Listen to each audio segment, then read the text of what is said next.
Hey guys, it's Norbell73 here, and as I mentioned, I do a movie review episodes, and I'm going to start with this movie known as The Orphanage. So let's get to it. So basically, we'll start off with seeing the plot of the story. So yeah, basically like in Spain, the movie is Spanish and there's English subtitles, basically, because it's a Spanish movie. There's this young girl named Laura. She's in an orphanage and she has some friends. And then she's been adopted. And then this social worker I think says like you'll miss your friends or something. And then like in the present day, she has her husband or boyfriend called Carlos, and their adopted son Simon, if you're Simon basically, if you're English. Um, she's trying to own the orphanage and uses a centre for disabled children. But like while Simon is there, because he has trouble making friends, he's only had imaginary. He claims he's met a boy named Thomas, and then he eventually draws him as a child wearing a sack mask. and then this social worker called Benigna or something, like has Simon's adoption file, which claims he is HIV positive. So yeah, but that of course upsets Laura, and she tells her to go. And then later in the coal shed, she finds Benigna, but Benigna runs away. And then Simon makes Laura play a game that his new friends taught him that'll grant you wishes. And then all the clues lead to Sam's adoption file. So that makes Simon angry, saying that his friends told him that Laura's not his real mum and that he's going to die soon. So that is the first part of the story. Then I'll move on to the second part. And I don't know, perhaps a week later, there is a party at the orphanage to open the disabled centre, and Simon, whatever you want to call him, wants Laura to see Thomas, but she's like, oh, we'll see him later, because if she wants this place to be opened, she has to make an appearance and put an effort into it.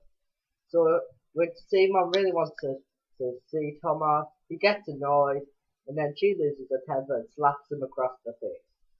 Of course, Simon gets a shock, so he hides throughout the party.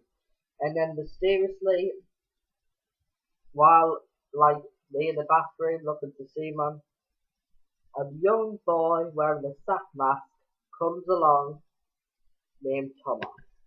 And here is what she saw. And what you see throughout the whole movie basically.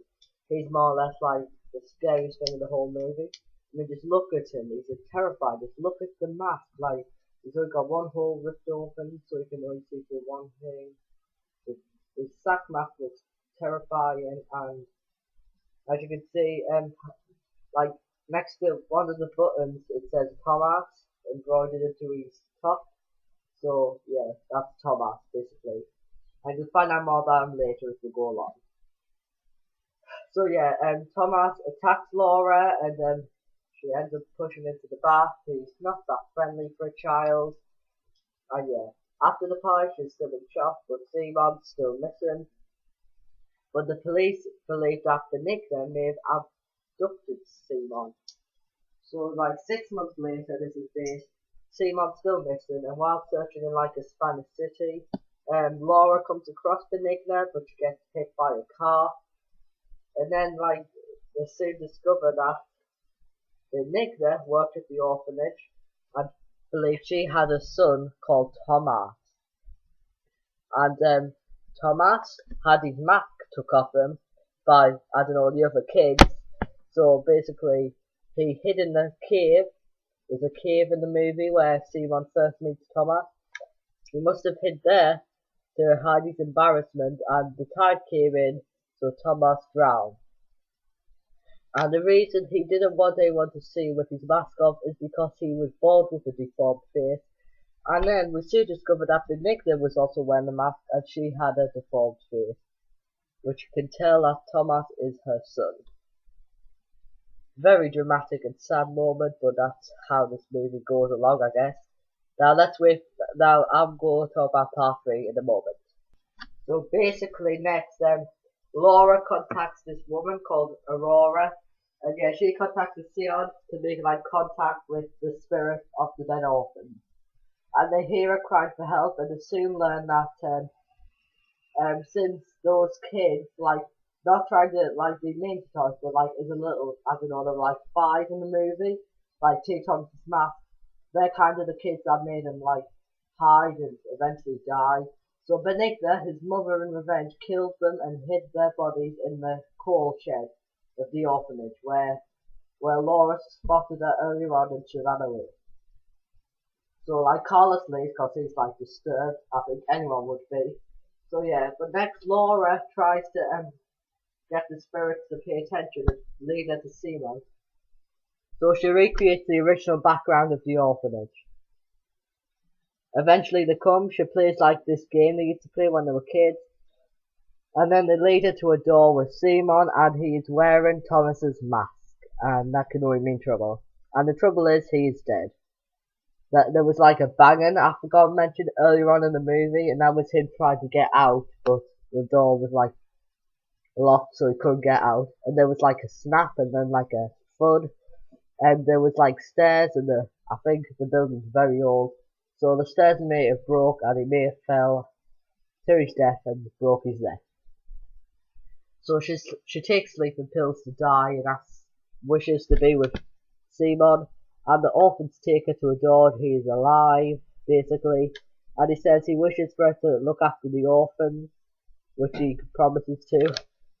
And then all the orphans are there, but they're not really sure who she is. And then later, Thomas comes in, well, this other boy. And he leads this other girl, I suspect she is blind. And then they all stand there, and then one of the girls realize that it is Laura, so she's Laura, and then they all run round, all the orphans come to her and hug her, and Simon happily, and they must have been Laura's friends at the beginning of the movie, and for a split second, guys, you see Thomas, like, proper face without his mask on. You don't see, he doesn't get turned round, but like, when they're all running towards her, like, you see him smiling happy, you see a bit of like one side of his face, and basically I could only describe this like scars and dents in his face. I actually feel sorry for him having to live with that hearing. Yeah. So basically then they're all dead because they're in the spirit world. Then later on at the like end credits is like Carlos, he's like in the room where the orphan's bedroom was, and he's laying a medallion down, and then the door opens and he looks up and he smiles, and that's the end. Basically, I don't know why he looks up and smiles. I just think he smiles because he knows they're in a better place, but it doesn't explain who's opened the door and what he's so happy about.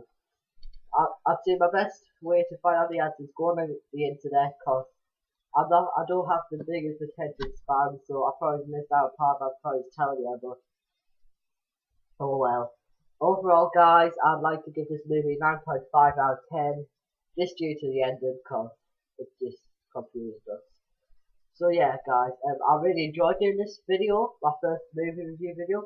I plan to do more, of course, but I'd of course love to hear your say, because I'm doing these videos for you. I want you to inspire me with movies to review, preferably horrors, because I love horrors. And then I will do more of these videos as well as Minecraft, the difference between the UK and the USA, and like vlogs.